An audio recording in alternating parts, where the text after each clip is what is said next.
High students, myself Ashis কর। আমার political academy YouTube চ্যানেলে সবাইকে স্বাগত জানাই। আমাদের আজকের দ্বিতীয় পার্ট নিয়ে আলোচনা করব, ওয়েস্টার্ন পলিটিক্যাল থটের দ্বিতীয় পার্ট।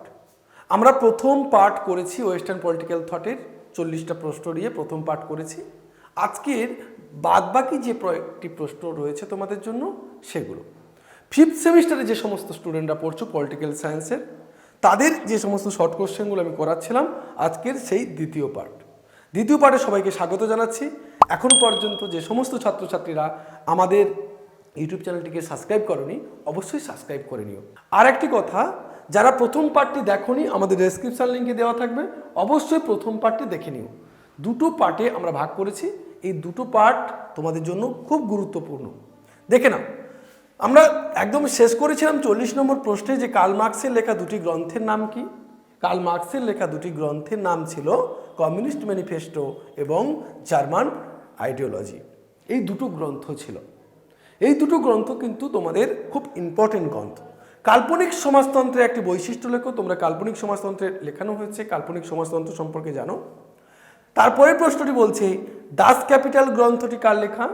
ডাস ক্যাপিটাল গ্রন্থটি কার্ল মার্কসের লেখা। ডাস ক্যাপিটাল গ্রন্থটি কার লেখা? ডাস ক্যাপিটাল গ্রন্থটি কার্ল মার্কসের লেখা। পরের প্রশ্নটি বলছে দ্য হোলি ফ্যামিলি গ্রন্থটি কার লেখা? হোলি ফ্যামিলি গ্রন্থটিও কার্ল মার্কসের লেখা। অর্থাৎ তোমরা বুঝতে পারছো কার্ল মার্কসের লেখার মধ্যে একটা তোমাদের পরীক্ষায় পড়তে পারে। পরের প্রশ্নটি কি বলছে? পরের প্রশ্নটি বলছে নিউ ক্রিশ্চিয়ানিটি কার লেখা?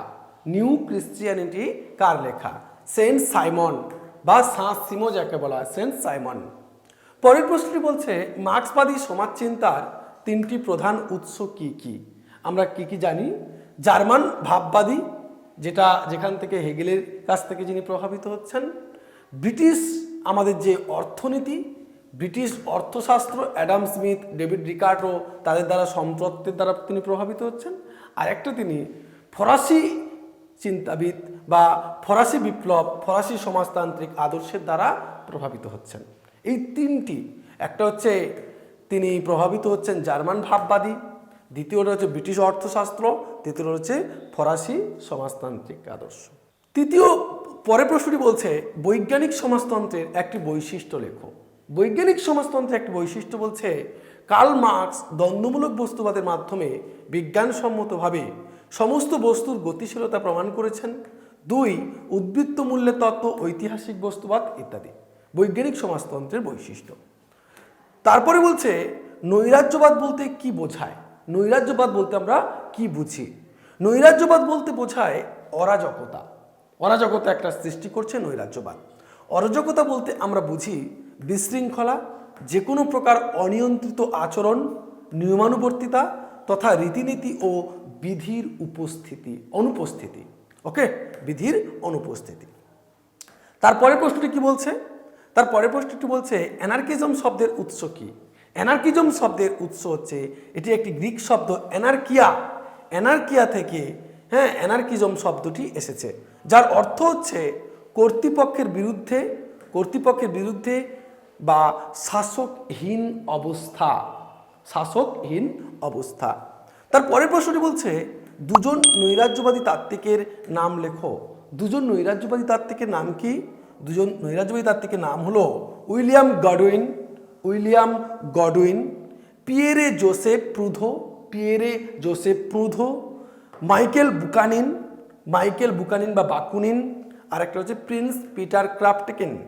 এই কয়েকটি হচ্ছে আমাদের, এইগুলো মনে রাখবে নৈরাজ্যবাদী তাত্ত্বিক। সবাই নৈরাজ্যবাদী তাত্ত্বিকদের নামগুলো তোমরা একটু মনে রাখার চেষ্টা করবে। পরের প্রশ্নটি কি বলছে? পরের প্রশ্নটি বলছে নৈরাজ্যবাদীর একটি বৈশিষ্ট্য লেখো। নৈরাজ্যবাদ রাষ্ট্র ব্যবস্থার বিরোধিতা করে। তাদের মতে রাষ্ট্রহীন সমাজ ব্যবস্থা মানুষের মুক্তির সন্ধান দেবে।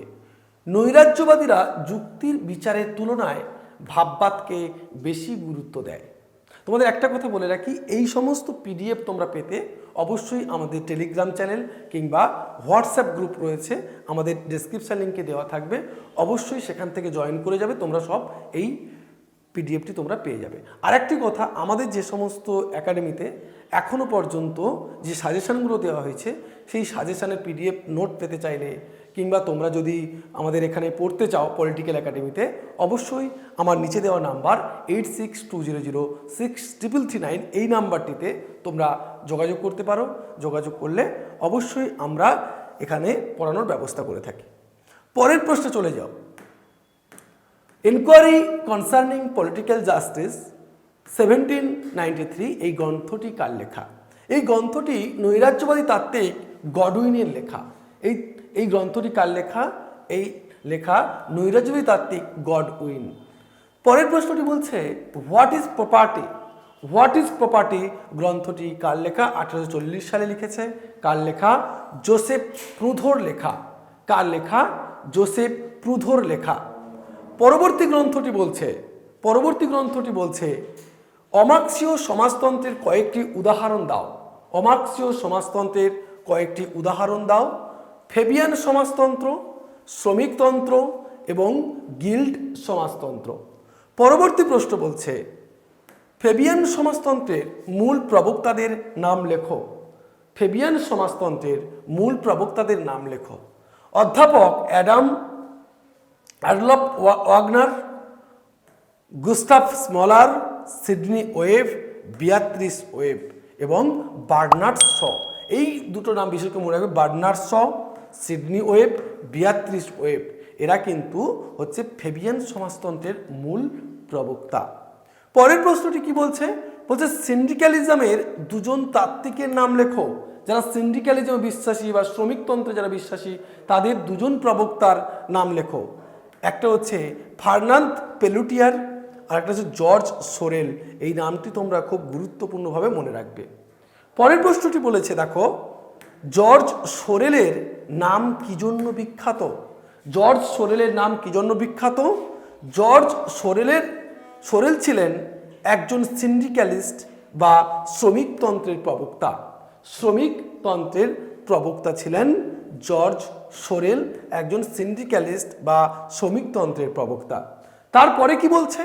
তারপরে বলছে ফেবিয়ান সমাজতন্ত্র মূলত কোন দেশে সর্বাধিক জনপ্রিয়তা পেয়েছিল?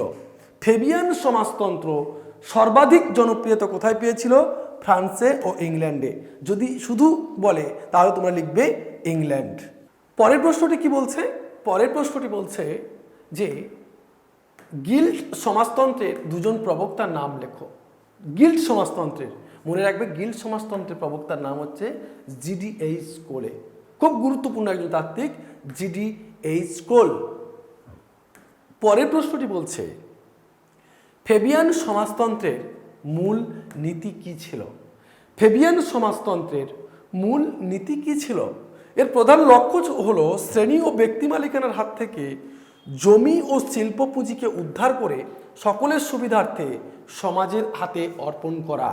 সমাজের হাতে অর্পণ করা। পরের প্রশ্নটি কি বলছে? পরের প্রশ্নটি বলছে জর্জ বার্নার্ড শ এর দুটি গ্রন্থের নাম লেখো। জর্জ বার্নার্ড শ আমরা নাম দেখেছি, তার দুটি গ্রন্থের নাম লিখতে বলছে।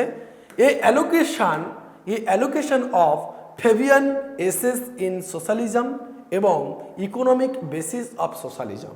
এই দুটি গ্রন্থ মনে রাখবে, a allocation of Fabian essays in socialism এবং ইকোনমিক বেসিস অফ সোশ্যালিজম। পরের প্রশ্নটি বলছে the historical basis of socialism গ্রন্থটি কার লেখা? The historical basis of socialism গ্রন্থটি কার লেখা? এই গ্রন্থটি লেখা সিডনি ওয়েবের লেখা। এই গ্রন্থটি কার লেখা? এই গ্রন্থটি সিডনি ওয়েবের লেখা। পরের প্রশ্নটি বলছে দুজন জার্মান সংশোধনবাদ তাত্ত্বিকের নাম লেখো। দুজন জার্মান সংশোধনবাদ তাত্ত্বিকের নাম লেখো। কি হবে? একজন হচ্ছে এডওয়ার্ড বার্নস্টাইন, মনে রাখবে এডওয়ার্ড বার্নস্টাইন, এবং অন্যজন হচ্ছে কার্ল কাউটস্কি। এই এডওয়ার্ড বার্নস্টাইন হচ্ছে জার্মান সংশোধনবাদের স্রষ্টা, এটা মনে রাখবে। পরের প্রশ্নটি বলছে যে সোশ্যাল ডেমোক্র্যাট কি? সোশ্যাল ডেমোক্র্যাট হচ্ছে জার্মান সমাজতন্ত্র দলের একটি মুখপাত্র, যেটি প্রকাশিত হয়েছিল 1881 সালে। পরের প্রশ্ন বলছে নিউ জিট কি? নিউ জেট কি 1883 সালে প্রকাশিত হয়েছিল নিউ জেট, এটাও একটি জার্মান সমাজতন্ত্র দলের মুখপত্র। নিউ জেট কি জার্মান সমাজতান্ত্রিক দলের একটি মুখপত্র। আমরা যে নিউ জেট আমরা যেটা দেখলাম তা সেটা কি, এটি হলো জার্মান সমাজতন্ত্রী দলের অন্যতম মুখপাত্র, যা সম্পাদনা করেছিলেন কার্ল কাউটস্কি। Curl Kautsky.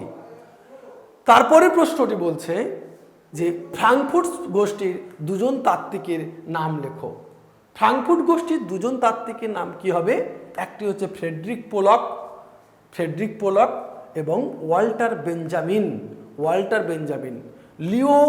লিও কি বলছে, লিও লাউথেন এবং থিওডর ডব্লিউ অ্যাডার্নো, হার্ক হেইমার, এই সমস্ত তাত্ত্বিক হচ্ছে আমাদের ফ্রাঙ্কফুর্ট গোষ্ঠীর তাত্ত্বিক। মনে রাখবে কিন্তু, খুব গুরুত্বপূর্ণ প্রশ্ন।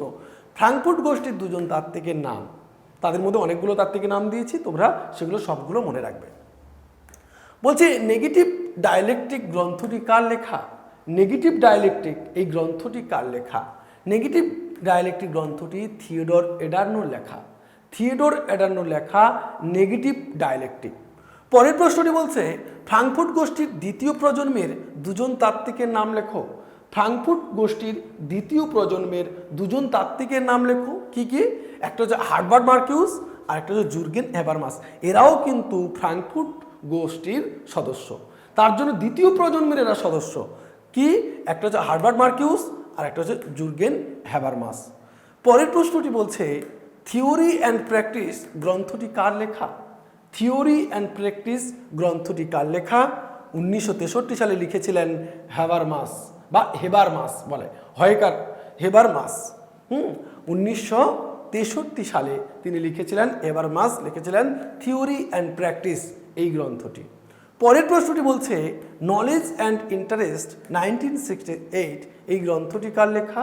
এই গ্রন্থটি হেবারমাসের লেখা। পরের প্রশ্নটি কি বলছে? বলছে সাংস্কৃতিক মার্ক্সবাদের বা ফ্রাঙ্কফুর্ট স্কুলের মূল বক্তব্য কি? এখানে মূল বক্তব্যটা জেনে রাখো তোমরা, খুব গুরুত্বপূর্ণ। ফ্রাঙ্কফুর্ট গোষ্ঠীর সদস্যরা বিজ্ঞান চর্চার নানা ক্ষেত্রের মধ্যে দর্শন, অভিজ্ঞতাবাদী, সমাজতত্ত্ব এবং সামাজিক মনস্তত্ত্ব, সঙ্গীত চর্চা, সুদূর প্রাচ্যের ইতিহাস, সোভিয়েত অর্থনীতি, সাহিত্য ও আইনের মতো বিষয়কে নিয়ে মূলত আলোচনা করতে চেয়েছেন। এই জন্য বলা হয় সাংস্কৃতিক মার্ক্সবাদ বিশেষ করে। পরের প্রশ্নটি কি বলছে? What is to be done এই গ্রন্থটি কার লেখা? What is to be done এই গ্রন্থটি কার লেখা? এই গ্রন্থটি আমাদের লেনিনের লেখা, গুরুত্বপূর্ণ একজন তাত্ত্বিক, লেনিনের লেখা, একজন মার্ক্সবাদী তাত্ত্বিক লেনিন, তার লেখা what is to be done. শেষ অবধি দেখার জন্য অনেক ধন্যবাদ। সবাইকে বলবো পিডিএফটি পাওয়ার জন্য আমাদের হোয়াটসঅ্যাপ গ্রুপে অবশ্যই জয়েন করবে, টেলিগ্রাম গ্রুপে জয়েন করবে, এবং যদি আমাদের কোচিংয়ে তোমাদের অ্যাডমিশন নিতে হয় তাহলে সরাসরি নিচে দেওয়া নাম্বারে ফোন করবে 8620063339 এই নাম্বারে।